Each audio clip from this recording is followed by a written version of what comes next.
जय श्री राम दोस्तों, स्वागत है आपका मेरे चैनल भारत का गौरव पे। और आज की वॉक पे चर्चा हम ऐसे व्यक्ति को डेडिकेट कर रहे हैं जो पर्दे के पीछे रह के षड्यंत्र करता है, हर षड्यंत्र का हिस्सा होता है और एक पूरे इकोसिस्टम को बहुत सलीके से मोबिलाइज करता है, क्योंकि वो उसकी सोच का, उसके डीएनए का, उसकी ब्रंगिंग का, उसके थॉट प्रोसेस का बड़ा इंपॉर्टेंट पार्ट है। मैं बात कर रहा हूँ योगेंद्र यादव की। भारत में कभी भी सरकार के खिलाफ कोई भी प्रोटेस्ट होगा, और वो सरकार किसी की भी हो सकती है, ये व्यक्ति आपको उस प्रोटेस्ट में दिखाई देगा, क्योंकि उस प्रोटेस्ट के लिए जितनी फोर्स चाहिए होती है, जितने लाल झंडे वाले लोग चाहिए होते हैं, उनको मोबिलाइज करने का ठेका योगेंद्र यादव का होता है। इसका उस प्रोटेस्ट से कोई लेना नहीं होता। कभी ये किसान बन जाता है, कभी ये लेबर बन जाता है, कभी ये भारत जोड़ो आंदोलन में भारत तोड़ने के लिए पहुंच जाता है।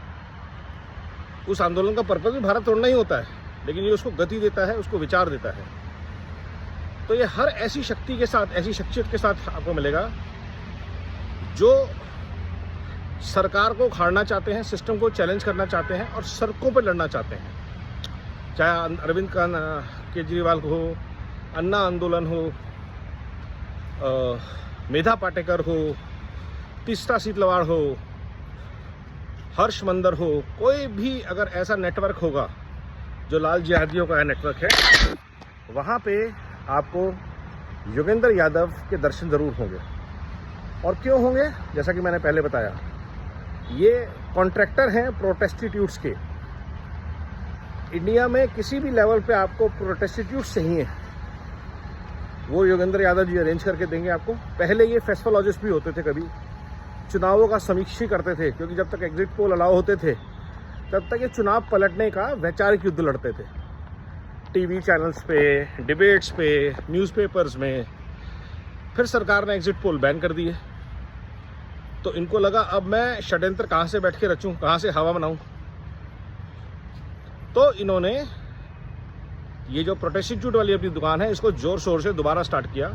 एनजीओज इनके पास शुरू से ही रहे, और ऐसे व्यक्तियों का सिर्फ एक चीज़ होती है, इंकलाब जिंदाबाद। और होता वो इंकलाब जिंदाबाद है। शब्दों से, लेखनी से क्रांति लाने की बात करने वाले लोग जो हैं, वो इंक के लाभ के ऊपर डिपेंडेंट करते हैं कि कहाँ मेरी बात कितने कीमत पे मिल जाएगी।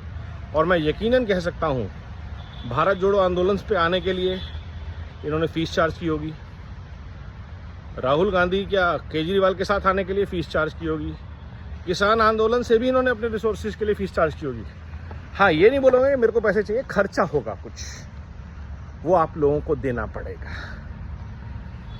तो ये जो ऐसे लोग हैं, और ऐसे लोग आपको देश के कोने कोने में मिलेंगे। इनका विशेषता ये है कि ये मौका परस्ती की परिकाष्ठा है, और हर सही मौके पे आपको कहीं ना कहीं टकराएंगे, मिलेंगे।